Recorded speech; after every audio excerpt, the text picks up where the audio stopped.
Good afternoon, everyone. I want to share a few love stories with you guys, and I mean true love. A young female athlete falls in love with a little three-legged German Shepherd puppy because even though he only has 3 legs, he still runs like a bullet, and she adopts him.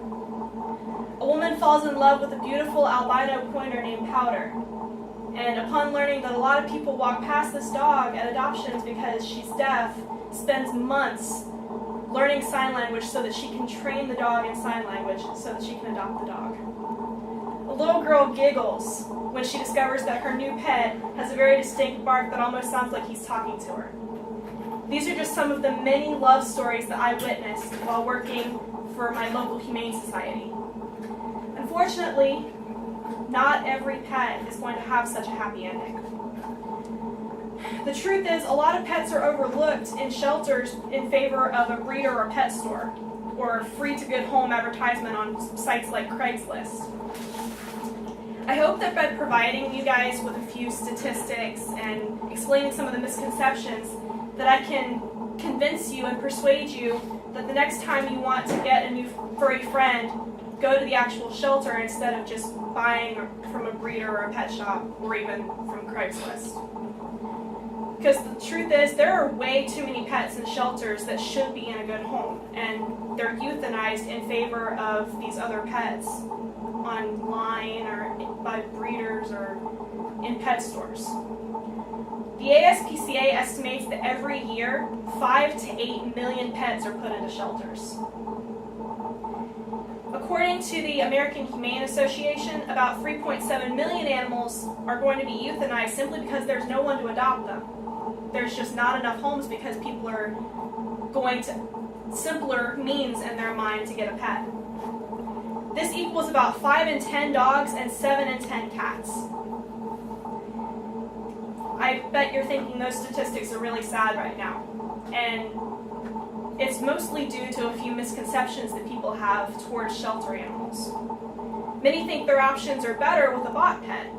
They think that they'll have more choice as to what they get. What many don't realize is that they're thinking that these animals are better because they've been better taken care of, but a lot of times what they don't realize is that the pet stores and the breeders have puppy mills. That's where they get their supplies.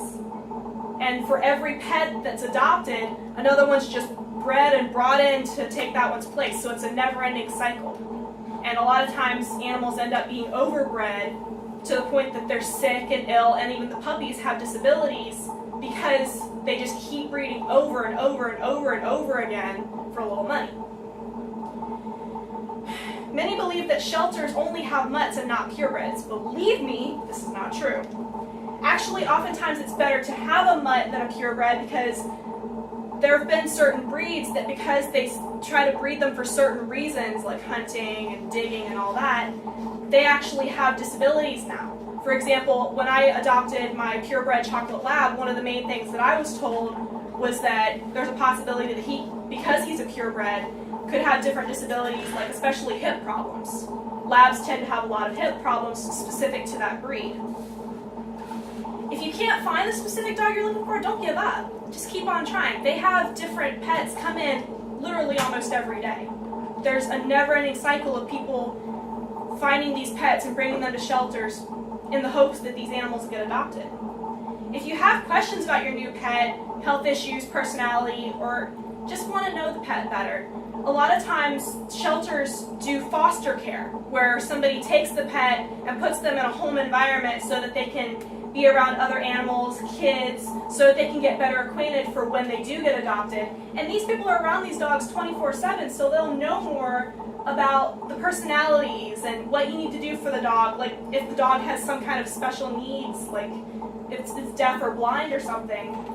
A lot of times pet breeders and pet stores are just kind of like, yeah, that's dog number 1, dog number 2. They don't really get to know the pet as well as some of these shelter people that volunteer and foster for this dog 24/7, 365.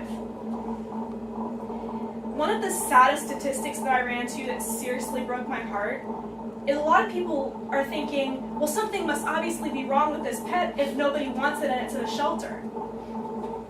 Really? that's heartbreaking. In recent studies, the National Council on Pet Population Study and Policy say that some of the main reasons is pets' behavior and people not being able to take care of the pet at all, and have nothing to do with the pet being bad. It's just they can't handle the pet. It's not even the pet's fault that they're giving up. Often it's because owners have no choice, like they're moving and are going to a place where they can't have pets, or they develop allergies to the pet for some reason, or they simply don't have the money or means to take care of a pet. For example, we actually had to give up a pet because we simply didn't have the money to take her to get groomed as often as she needed, because she was such a special breed of dog. It wasn't that we didn't want her, it was just because we didn't have the money or means to take this dog in for grooming every single week. And we ended up giving her to a lovely lady that could offer those things. Now that you've heard some of the statistics and misconceptions, next time you go to a shelter, what can you expect when you go to find your new furry friend? Many shelters have adoptions or some form of meet and greet with your pets at least every week, if not every month. They have special days like open house Saturday or something. And again, if they don't have the pet you're looking for, they're gonna have it eventually. I guarantee you. And either that or you just find one better. I know I did. Again, feel free to ask questions, because a lot of times these people have more knowledge on the pet than some random stranger would have.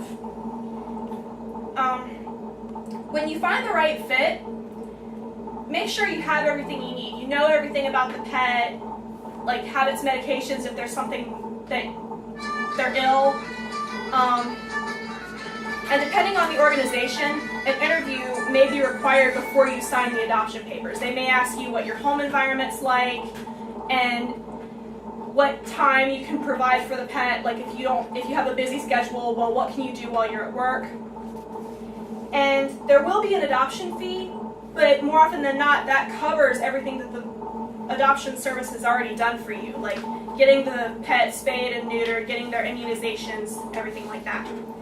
So then, once you find your furry friend, take the next several days and weeks to adjust.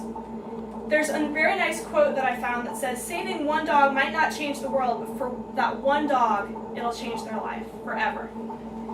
I'm sure that you love your pets and can't imagine some of the horrors that you've seen on different shelter videos, like the Sarah McLachlan commercials for the ASPCA. And you don't want another pet to die just because someone doesn't have the means to take care of it. In my opinion, there's no truer love than the love of a pet.